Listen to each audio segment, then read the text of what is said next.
Flood prone area आपको पता होगा, लास्ट टाइम फ्लड इफेक्टेड था, कुछ जगह पे ब्रीचेस हुए थे, तो उनकी मरम्मत के बारे में उसके लिए क्या स्टेप्स उठाए हैं फ्लड कंट्रोल डिपार्टमेंट ने, उसी को देखने आए थे यहाँ पे। कुछ लोगों की शिकायतें थे, ऑफिसर्स को साथ लाया, उन शिकायतों का इजाला हो।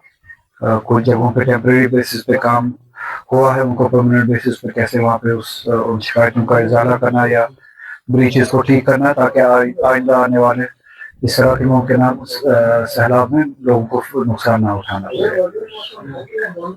गुरुवार साहब जिस तरीके से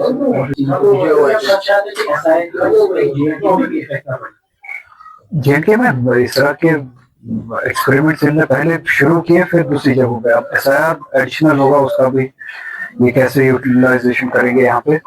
मैंने पार्लियामेंट में जब ये कहा डिलिमिटेशन को लेके कि हम चाहते हैं कि खुशी से नहीं बल्कि वो इसलिए चाहते हैं कि बाकी का हिंदुस्तान भी वही एक्सपीरियंस करे जो कश्मीर में किया।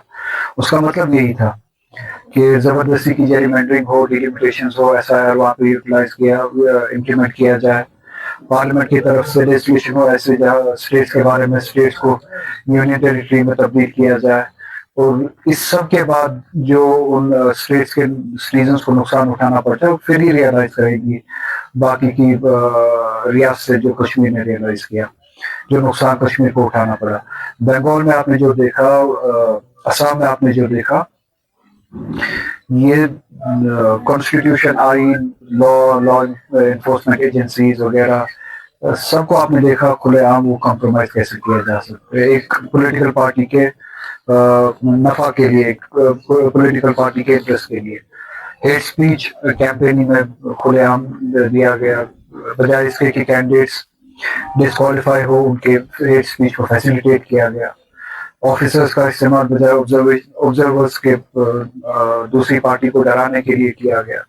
एसआईआर के जरिए 1 करोड़ के नजदीक वोट काटे गए।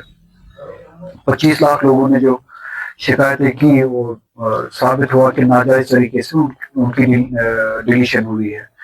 और इसी तरह से आसाम में जेरिमेंडरिंग का असर आपने देखा, जिन मुस्लिम माइनॉरिटीज का असर तकरीबन 40-50 कॉन्स्टिट्यूंसीज में था, रेशियो कहीं पे ज्यादा कहीं पे कम, और हर जगह पे उनका एक असर था।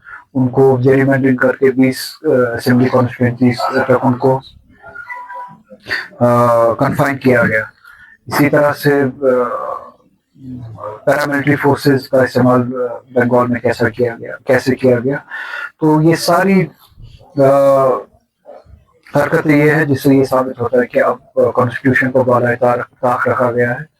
जो जुडिशरी है, इलेक्शन कमीशन है, लॉ इन्फोर्समेंट एजेंसीज है, पुलिस, पैरामिलिट्री फोर्सेस, वो बदकिस्मती से एक पॉलिटिकल आइडियोलॉजी के लिए, पॉलिटिकल पार्टी के लिए फैसिलिटेटर बने हुए हैं। सबसे ज्यादा उम्मीदें होती है जुडिशरी से। उम्मीद है अभी जुडिशरी जो है वो इंसाफ से काम है और इन सब चीजों को रोके, मगर अभी तक जो हो रहा है वो होते हुए नहीं दिख रहा। लग रहा है कि चाइना की तरह ये इंडिया को भी वन नेशन वन पार्टी में तब्दील किया जा रहा है, जहाँ पे बीजेपी को जो है एक तख्त दिया जाएगा, कंट्रोल दिया जाएगा, बाकी सारा कॉन्स्टिट्यूशन को बाला रखा जाएगा। जिस तरह आपने लीगल बेस की बात की कर डॉक्टर फारूक ने कहा कि चाहिए कि सुप्रीम कोर्ट का दरवाजा खटखटाए, लीगल बेस जो है उनको एक्सप्लोर किया जाए। सुप्रीम कोर्ट के पास एसआईआर का केस लेके गए थे ना सिटीजन, तो सुप्रीम कोर्ट ने ये कहा कि अभी ये वोट ना दे, अगली बार देखते हैं। जुडिशरी से इस तरह का कमेंट अनएक्सपेक्टेड था। उम्मीद है कि जुडिशरी जो है अब इलेक्शन के रिजल्ट्स के बाद उन्होंने ये कहा था कि अगर मार्जिन और एसआईआर के जरिए जो डिलीशन हुआ है अगर वो सेम हुआ, अगर विक्ट्री और डिफीट मार्जिन इस इलेक्शन के बाद अगर वो और एसआईआर की डिलीशन जो है सेम हुए तो उसके बाद हम देखेंगे। अब देखने को वही मिलता है कि ओवरऑल मार्जिन जो है डिफीट का वो 4% के करीब है टीएमसी का, और जो डिलीशन हुई है वो भी ऑलमोस्ट प्रोपोर्शनल है with the margin of defeat। तो उम्मीद है इसके बाद सुप्रीम कोर्ट्स में जिस तरीके से जुडिशरी अभी काम कर रही है उम्मीदें कम है। सर, नेशनल कॉन्फ्रेंस में अभी देयर आर र्यूमर्स के डिफेक्शन हो सकती है एमएलएस के बीच में, ऑलरेडी मतलब पार्टी ऑलरेडी चल रहा है, और आज सुनील शर्मा जो है लीडर ऑफ ऑपोजिशन, उनका भी एक स्टेटमेंट आया कि अगर कैबिनेट एक्सपेंशन होगा तो जो शिवसेना का हाल था वो नेशनल कॉन्फ्रेंस का भी हाल होगा. तो आप इस सबको कैसे? I wouldn't appreciate any defection in national conference. If anything, I want resilience in national conference. People within national conference to stand up to the hierarchy. I wouldn't call them leadership, to stand up to the hierarchy and tell them that we are compromising on the ideology. We are going against the mandate that we got from the people of Kashmir. They should stand up to the hierarchy and correct the course. That's what I want. I would not appreciate any defection from national conference, and I don't see any defection happening. I see them distancing from the ideology, but they are distancing in flock. I don't see any defection on the basis of ideology in national conference. तो जो नशामुक्त अभियान अभी LG Manoj Sinha ने चलाया, तो उस पे आज हेल्थ मिनिस्टर का स्टेटमेंट आया कि ठीक है, if you want to eradicate drugs, वो ठीक है, हम अप्रिशिएट करते हैं, but you should not like bulldoze buildings या जिनकी फैमिली में किसी को है तो पूरे फैमिली की प्रॉपर्टी उसको आप डिमोलिश कर. करेक्ट, सही कहा. और मनोज सिन्हा को, वाइसरॉय को वॉक्स के बजाय सीरियस होना चाहिए. उनसे कोई जवाब नहीं, ये ड्रग्स आते कैसे हैं? पुलिस उनके हाथ में, इंटेलिजेंस उनके हाथ में, सिक्योरिटी फोर्सेस उनके हाथ में. Without the compliance of the security forces ये सब मुमकिन ही नहीं है. एक तरह से आप कंप्लायंस या आपकी नजरों के सामने ड्रग्स आ रहे हैं और आप वो रोक नहीं रहे. दूसरी तरफ से आप वॉक्स कर रहे हैं ऑप्टिक्स के लिए. तीसरी जाने से आप प्रोफाइलिंग करके ड्रग्स के नाम पे बेगुनाहों के घरों पे बुलडोजर चला रहे हैं. अगर कोई ड्रग में मुलव्वस है और हम चाहते हैं एज ए सोसाइटी उसको सख्त से सख्त सजा दी जाए, और उसके लिए सोसाइटी में कोई नहीं उठेगा, और उनके नाम पे एक्सटेंडेड फैमिली को सजा दिया जाए, ये किस कॉन्स्टिट्यूशन में? ये प्रोफाइलिंग करना यूपी में भी हमने देखा, कश्मीर में इससे पहले भी हमने देखा. अलग अलग नाम पे अगर कोई मुल्जिम मुस्लिम हुआ तो उसके घरों पे बुलडोजर चलाया जाता है. जुडिशरी के कन्विक्शन से पहले, जुडिशरी के जजमेंट से पहले उन घरों पे बुलडोजर चलाया जाता है. और जो रेपिस्ट होते हैं, अगर वो मुस्लिम नहीं हुए, मेजॉरिटी पॉपुलेशन से हुए, उनको हर एक रिलीफ दिया जाता है, लीगल रिलीफ दिया जाता है, बेल दिया जाता है, पैरोल दिया जाता है. यहाँ पे उल्टा है. मुजरिम के हाथ में कोई नहीं है, चाहे वो किसी भी तरह का मुजरिम हो, मुसलमान हो गैर मुसलमान हो, हम उसके हाथ में नहीं है. और प्रोफाइलिंग करके फिर पूरी फैमिली को, एक्सटेंडेड फैमिली को, सोसाइटी को प्रोफाइल करके उसमें इन्वॉल्व करना, घरों पे बुलडोजर चलाना, ये कोई कानून नहीं है. अगर किसी पे बुलडोजर चलना चाहिए वो उन ऑफिसर्स के घरों पे बुलडोजर चलना चाहिए जिन ऑफिसर्स की जुरिस्डिक्शन में ड्रग्स आते हैं. उन एसएचओ के घरों पे बुलडोजर चलना चाहिए जिनके जुरिस्डिक्शन में ड्रग्स आते हैं. उन एसपीज डीएसपीज के घरों पे बुलडोजर चलना चाहिए जिनके जुरिस्डिक्शन में ड्रग्स आते हैं और उनकी इत्ला में है और वो ये सब होने देते हैं.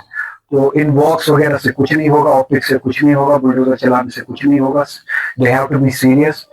इस रियासत में सिक्योरिटी फोर्सेस के लेयर्स इतने ज्यादा है कि चिड़िया भी पार नहीं मार सकती without the knowledge of the intelligence agencies and police and paramilitary forces.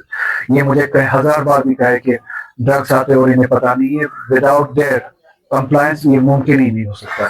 तो बुलडोजर पहले उन जगहों से, and it should go up in the hierarchy. जिस एलजी वाइसरॉय के होते हुए ड्रग्स का यहाँ पे इन्फ्लक्स बहुत ज्यादा बढ़ा है, उनको भी अकाउंटेबल ठहराना चाहिए, उनको भी उतनी सजा मिलनी चाहिए. इसकी ने कहा कि कैबिनेट एक्सपेंशन तभी होगा जब स्टेट होल्ड मिलेगा, और फारूक साहब ने भी कहा था कि कैबिनेट एक्सपेंशन की व्यवस्था नहीं रहती. अब जितनी कैबिनेट है तो उनने एजेंडा पे कितना काम किया जो एक्सपैंड करके तो कोई मुआवजे होंगे. अब वो भी जानते हैं कि एक्सपेंशन क्यों नहीं हो रहा है. इसका मतलब ये है कि अगर 5 साल तक स्टेटहुड नहीं मिला वो कैबिनेट एक्सपेंशन नहीं करेंगे. अगर कैबिनेट एक्सपेंशन नहीं करेंगे तो खुद भी क्यों बैठे वहां पे. कैबिनेट एक्सपेंशन मीन्स कि ज्यादा से ज्यादा लोगों को रिप्रेजेंटेशन मिलेगा गवर्नेंस में. और अगर वो चाहते हैं कि the representation in governance is subject to statehood, वो खुद क्यों बैठे वहां पे. खुद भी उतरे और मेरे साथ चले. हम पहले स्टेटहुड छोड़ो, स्टेटहुड की बात क्यों, हम अपनी प्रोटेक्शन की बात और पहले करते, वो सब वापस लाते, दूसरों को ये काम करने थे, दूसरों को गवर्नेंस करने थे. अपनी ही पार्टी में से, नेशनल कॉन्फ्रेंस में से दूसरों के हाथ में ये जिम्मेदारी दे दे. गवर्नेंस शुड नॉट सफर हमारे विम्स की वजह से, वो अलग बात है. मगर एजेंडा जो है, अगर वो एजेंडा को लेके सीरियस है तो स्टेटहुड पे ही क्यों. तो हम अपने प्रोटेक्शन के बारे में बात करें और वो दूसरों के बारे में यार्ड स्टिक क्यों लगाते हैं, अपने बारे में भी ये यार्ड स्टिक लगाते हैं। Thank you.